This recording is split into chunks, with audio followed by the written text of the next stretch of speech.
set for going. Yeah. Okay. Uh, on the show, I mean, on the WhatsApp training, we one of the major things that we shared was on self-discovery, and we realized that a lot of young people are still about scratching, the floor, scratching the surface of finding who they are. And we said that self discovery is a travel, a journey, a pilgrimage, or a series of events whereby a person attempts to determine how they feel personally about, spiritual issues or priorities rather than following the opinions of family, friends, neighborhood, or peer pressure. Our school system, educational system is not even doing good to this particular topic right now because it's about going to school, get out with good grades so that you can get a good job. There's no emphasis on finding who you are and why you're here. So that portends that problem. We're job seekers. A lot of people go to jobs they hate. And then when it's Friday, yes, thank God it's Friday. They are happy. When it's Monday, oh my goodness, people are sad. They don't want to go back to that job. Why? And it said that probably the rate of heart attack is on the rise, and it happens most of the time on Monday. Mm. When the heart God gave you to sustain you starts to attack you, it means that I mean, the heart is saying, "Look, didn't I tell you I don't want to go back to that job?" And you go, and then the person has a heart attack. So it's a lot interesting when you operate where you have grace, because when you walk outside of the grace that you have, what you get is disgrace. My friend and I, the pain doctor, Tosin speaks off the call. He has the gift of the gab, but he didn't go anywhere, and they prayed for him and they laid hands. Probably someone touched him with something, and then he just shook his, and then something happened. No. He came with years of brooding, thinking. And if you've been following this show, he shared his story how he was were you a dishwasher, washing pots, all those big pots in a very big restaurant, all right? And he was there washing. It was while in that place. I mean, to some people, you can call it a wilderness experience. Yeah, a wilderness experience. That was where the Tosin that we know now, that is inspiring, that is motivating, that sets you on fire and tells you, look, come on, why are you allowing pain to override and turn you into something else? Pain is a gift. And then some people look at him, they want to beat him up.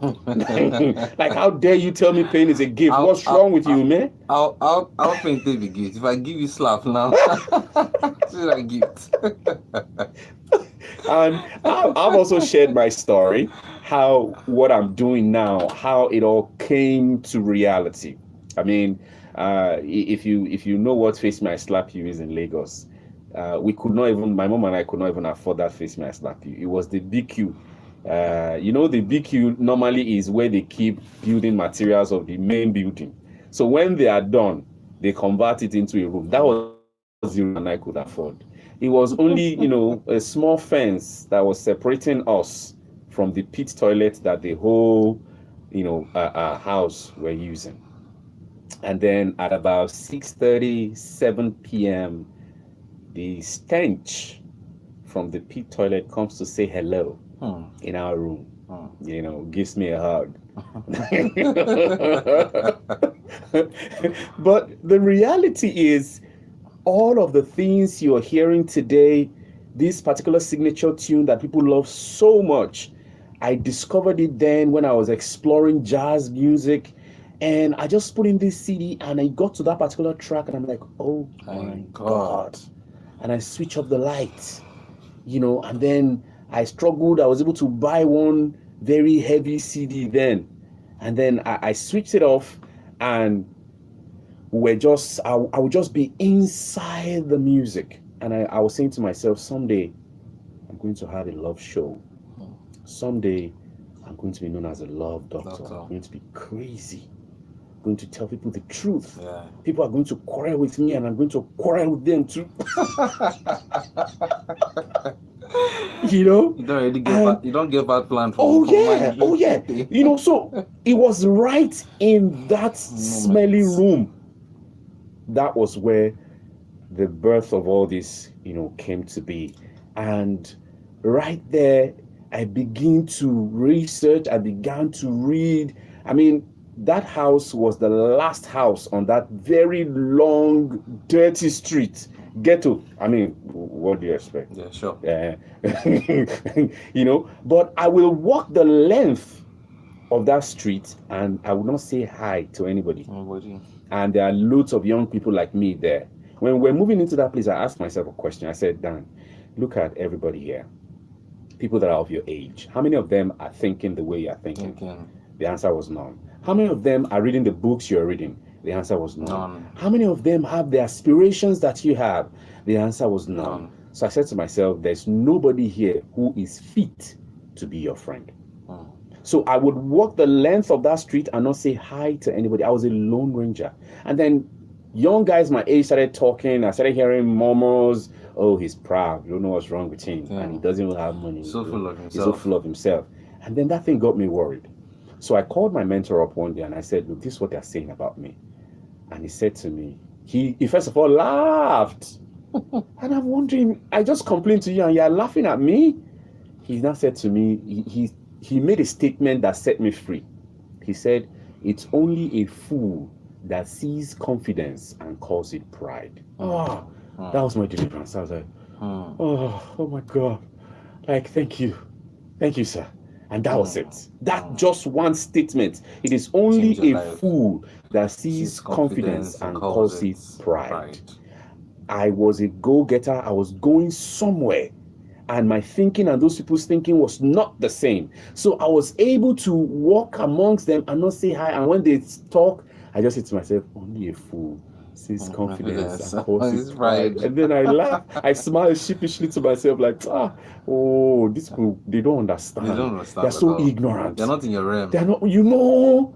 And I'm like, how I wish. And so whatever they did didn't get to me. At all. And look at it today. A lot of them see me. In fact, I think it was about 6 months ago, I had a program in a church, just the next street to the street where I was talking about. And the banner was right in front of that street. And you know, people passed, and I actually met a few that said, and the people stood there and said, we know this guy now. I don't know only love doctor. Oh my God. You know, and such comments, people gathered and they were anyway, I was just laughing, like, wow. And all of them, because in that street there were guys into Yahoo, and they were, you know, it looked like they were doing well because they were driving cars, always getting high, making noise. And then when I'm passing with my bathroom slippers, then I used to look at them like, man, whether you like it or you know, want to envy their lifestyle. Of course. But today, sir, amen.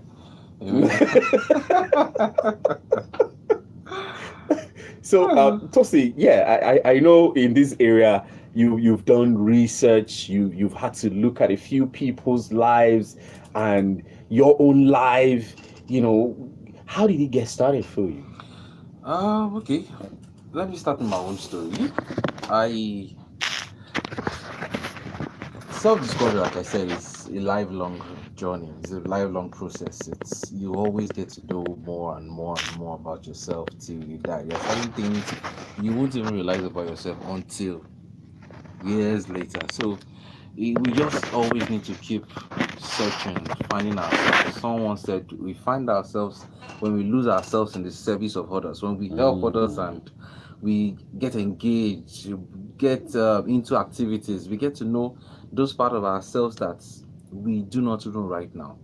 For me personally, it started from when I was a kid. One of the first people who really helped me realize my potential was my brother, my immediate brother, because I'm the first child of the family, and I had this power of persuasion when I was very little. Whenever we have an argument, we fight, or we have any quarrel of any sort, he is quite temperamental. He's this type who gets angry easily, and when he flares up, he's not able to express himself. I had this gift of expression. I knew how to put or arrange words in the appropriate order to convince people.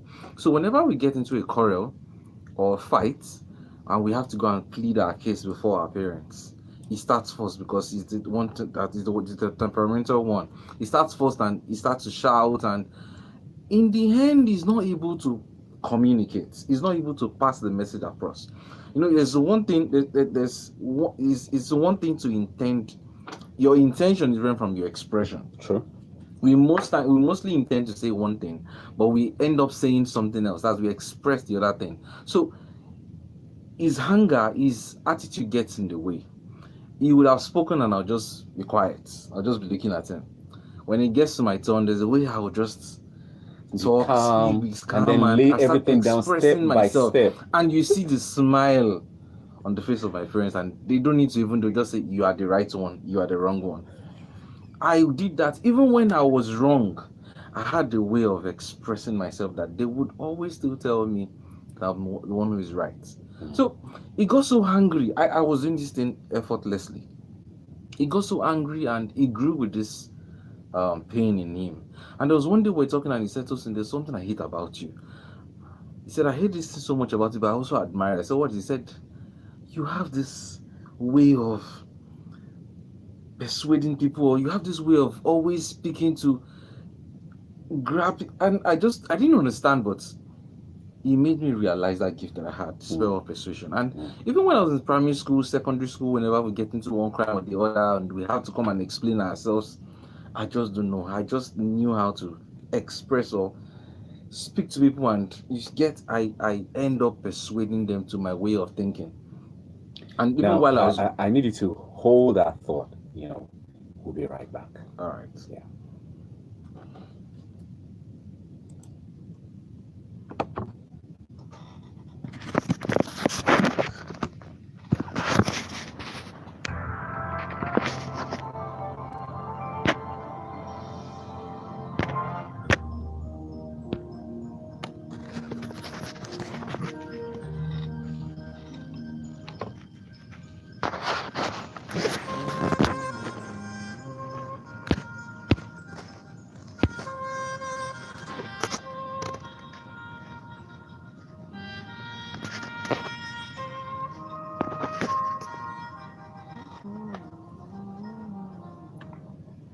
All right, it's still Love and Life Lounge, and yes, still having that talk with Tosin, the pain doctor, and we're really getting you to start to really think about you and where your life is headed, and why you're where you are, and why, with everything you have going for yourself, it looks like there's just something not complete. Yeah, so Tosin, you were saying? Yeah. First and foremost, I didn't choose the name chose me, pain doctor. So as I was saying, my brother played a huge impact in my life in that aspect, because so most times when we do certain things, we do not what's the word to use? We do not value or do not appreciate, because it comes so easily and so effortlessly. So he realized, because I was hurting him with this gift, with this attitude, with this ability that I had, and I didn't see it as anything. It was just my way of escaping from the situation. And over time, he knew he had this problem. He had this challenge with expressing. I had this communication skill, and I used it to my advantage. And he also he reflected whenever I was in school and I get into trouble, you cannot catch me, because I always have an excuse. I just knew how to wriggle out. you my know, words, and with your mouth. I've always been a wordsmith from when I was little. So over time, I got to like speeches, motivational speeches. I love to watch people debate, and I just love how people would, you know, battle with words. And I most especially I loved watching cutscenes. There's this Nigerian movie I saw sometime. The title is The Bastard, where a child was raped by armed robbers, and it was from a Christian home. And she wanted to abort the child because she couldn't imagine a robber raping her, and she would have to give birth to the child. But the parents insisted, because they are Christians, that they can't abort. can't abort. Abortion is against their wrong. belief, and they had to take the matter to court. Hmm. It was a very, very interesting scene. You need to see lawyers do their thing.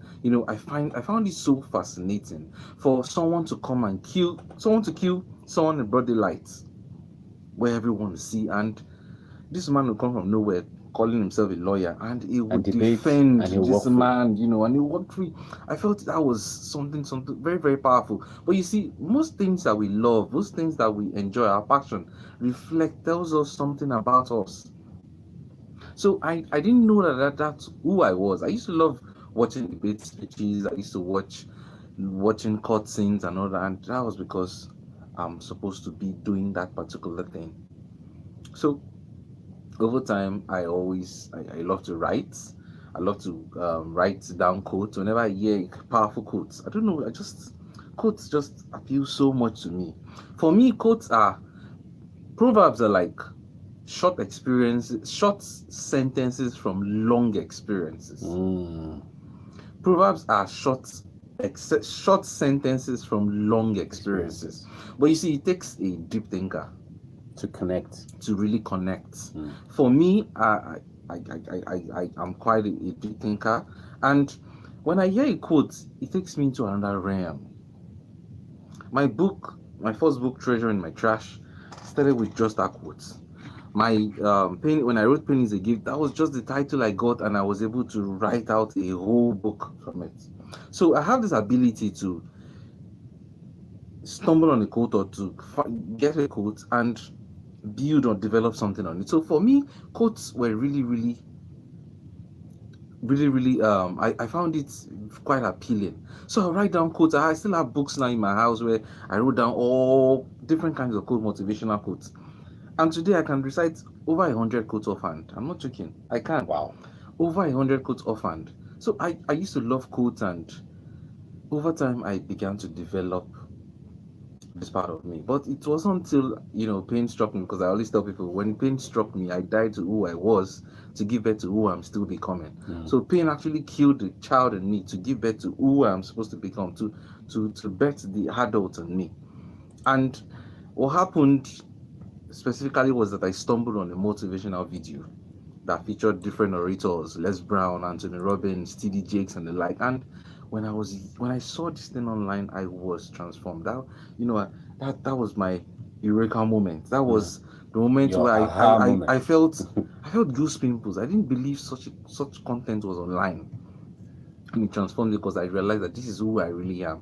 And ever since then till date, I've downloaded over, I can't even count. I gave you some content. How does it feel? Oh my God. Oh my God, it's crazy. So you see, they are life transforming, and that was how I was able to discover myself. Thanks to my brother, who helped me see something in me that I didn't see for myself. And the part I was saying the other time, that I also had my way with women. As teenagers, you come, you toast women and all that. I had my people tell me, Tosin, you have sugar coated tongue. I tell people I don't have black lips, I have sweet lips. But you see, then I was using the right gift for the wrong thing. So it took pain for me to redirect that gift to the right purpose. I just told myself one day, I want to use my gift to serve humanity. I want to begin to transform lives. I believe my gift is meant to serve a greater purpose. And that was how I was able to. That was how I discovered myself. And I'm still in the process. Still in the path of self-discovery. I wanted you to share something on that, your latest research on Bob Marley. Yes, yes. By the way, Tosin always he has a write up every day, Yeah, I write every day, uh, every single day. and I get fed out of it. I'm opportune. Okay, thank you. That was how we met now. You forgotten? Absolutely. So if okay, don't let's go there. Let's just let's get that right up, from Oh, Tosin. okay, okay. Yeah. Yeah, it says the title is How Much Have You Lived? Hmm. How much have you really lived?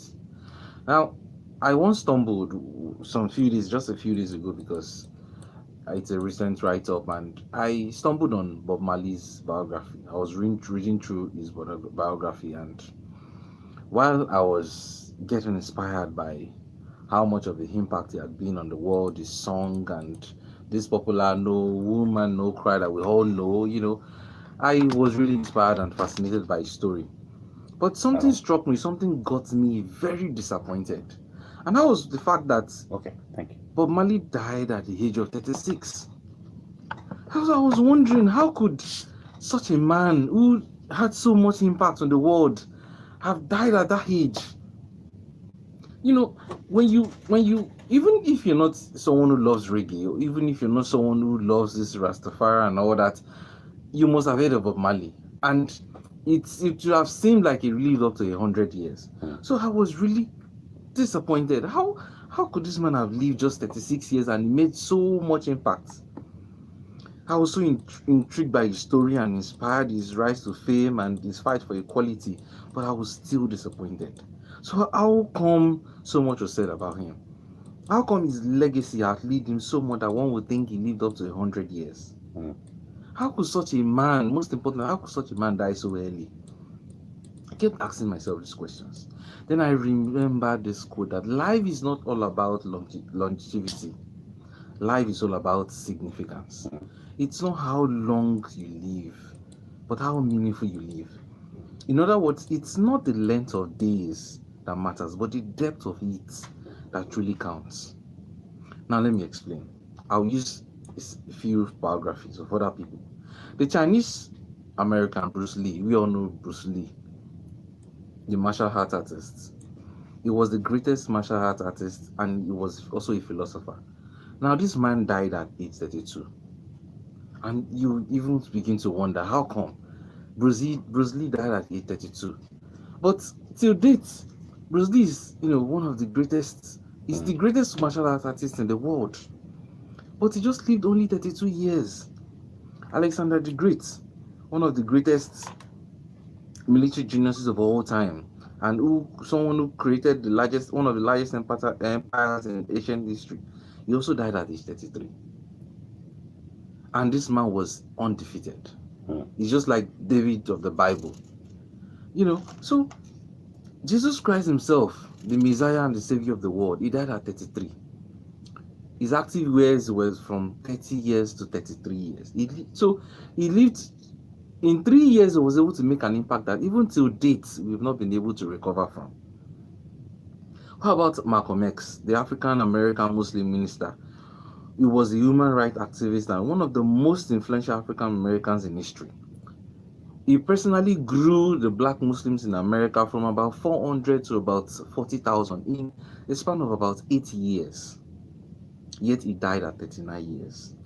His counterpart, Martin Luther King Jr., the man who always gave the I Have a Dream speech, he was a civil rights activist and he was one of the greatest orators in American history. But he also died at 39 years. Wow. He was assassinated alongside with, Malcolm X was also assassinated. But you can imagine that these people didn't live for so long. But even for the short time they had to spend on earth, they made so much impact. Lewis Braille, the blind genius who created the Braille system that blind students use today to read and write, he died at age 43. But he died knowing that his earthly mission was complete. So it's not, you don't have to live up to Methuselah. You don't have to live. Methuselah in the Bible, the only thing they told us is that he lived 969 years. There was nothing else that was recorded about him. So you don't have to live for so long and have nothing to have nothing to be said about. You can live so short, you can live for just so few years and have several things. No, Africa, we want to live long. John F. Kennedy, the youngest elected American president, died at 46. You see, we can go on and on and on. The list is inexhaustible. But the point remains that despite their early demise, these men were no doubt world changers. There was so much to be said about it. They made so much impact that even we can't recover even till date. So the emphasis is this: life is not about the amount of days you live on this earth, but what you fit into those days that allows you to live a remarkable life. In other words, life is not just breathing. Life is impact. And I love this Abraham Lincoln's quote that says, in the end, it's not the years in your life that counts. It's the life in your years. In the end, it's not the years in your life that counts. It's the life in your years. So it doesn't matter how young or how old you are right now. For everyone listening, it's not how old or how young you are right now. The question is, how much life do you have in your years? What will be said about you when you are gone? You need to reflect on this because the clock is ticking. The clock is ticking. Everything about you is creating and building your legacy. Everything about you. Everything about you. What will people say about you when you are gone? How much have you lived? So it's important to begin to think, what's your life all about? Have you only been about just the money and you forgot to live your life and make impact? At all. There was a session I had with this 53-year-old man. At the other place where I'd been, I talked about purpose, and he said right from that day he lost his sleep. And he started to worry. So he disturbed that he needed us to see. I said, okay, created time. He came for the session and we sat down. And I started to ask questions. And then he said to me that, he's doing well. Doing well, has like 4 or 5 buildings in Lagos. But when we got to that place of legacy, of what do you want to be remembered for, there was nothing. And then he told me, he said, look, he started acting with KOK way back. Kanayo. Yeah, way back. He said today when he looks at him, something, drops in his heart like, that could have been you also side by side, this man. So he said to me, is it too late to go back? I said, no. It's never too late. The fact that you're still breathing is an indication that your assignment is still there, hanging. Our WhatsApp training, we had the oldest thing on the training platform was like 75 years old. We had 60, 65, we had 72, we had 70, we had 71. Are you serious? Oh yeah. Wow. And you need to see how active the way. It was only myself and my wife that knew, because I tell her, I said, this person is a grandma. My wife said, seriously? I said, yes. This person is a grandpa. You need to see the questions they are asking and active on WhatsApp. Meanwhile, some 49 years old people, they say they are old. They are these internet digital age. It's not for them. Not for them. Can you imagine? Meanwhile, a grandma of 75 is tweeting.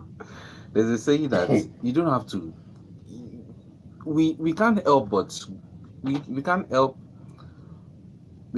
but grow old, but we don't have to get old. We can't help but grow old, but we don't have to get old. You don't have to get old. It's one thing to grow old. It's inevitable.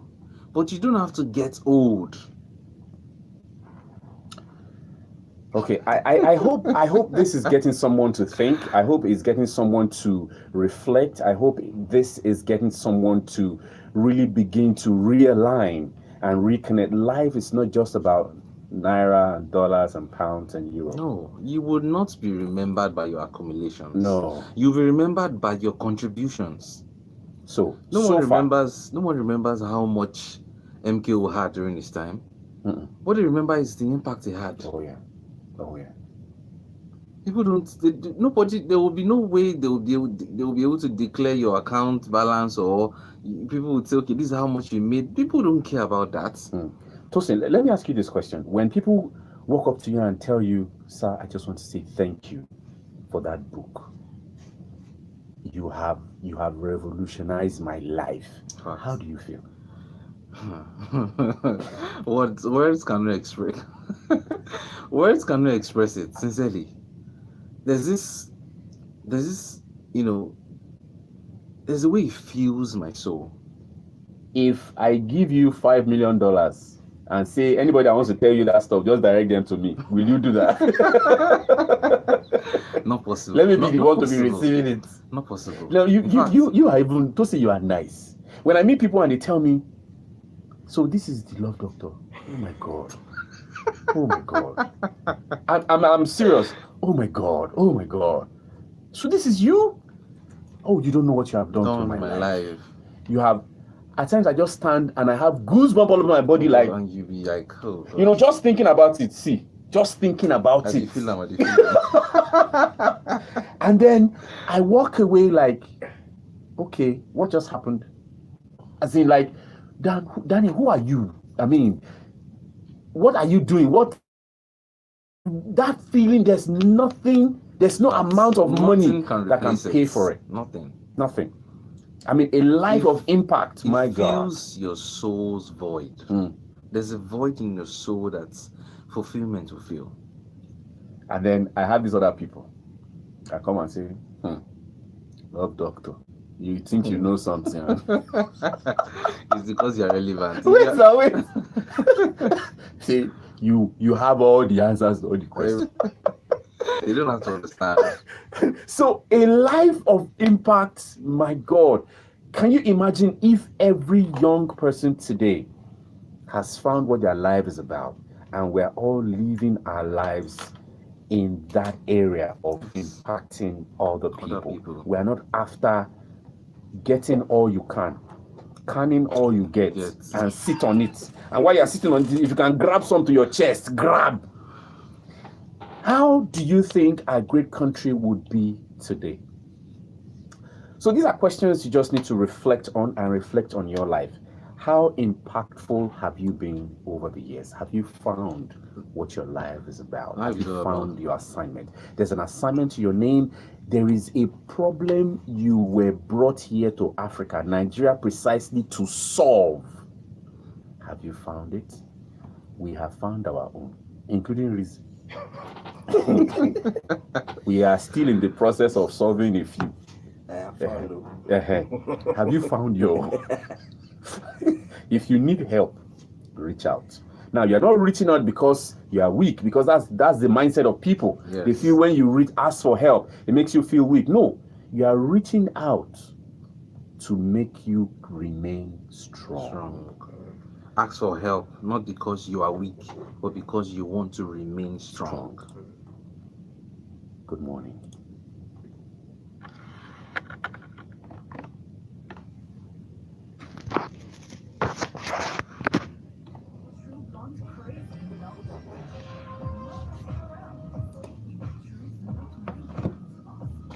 Said it's in conflict.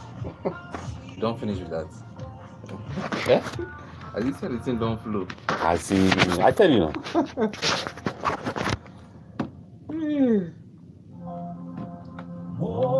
What's that for? Why are you late now?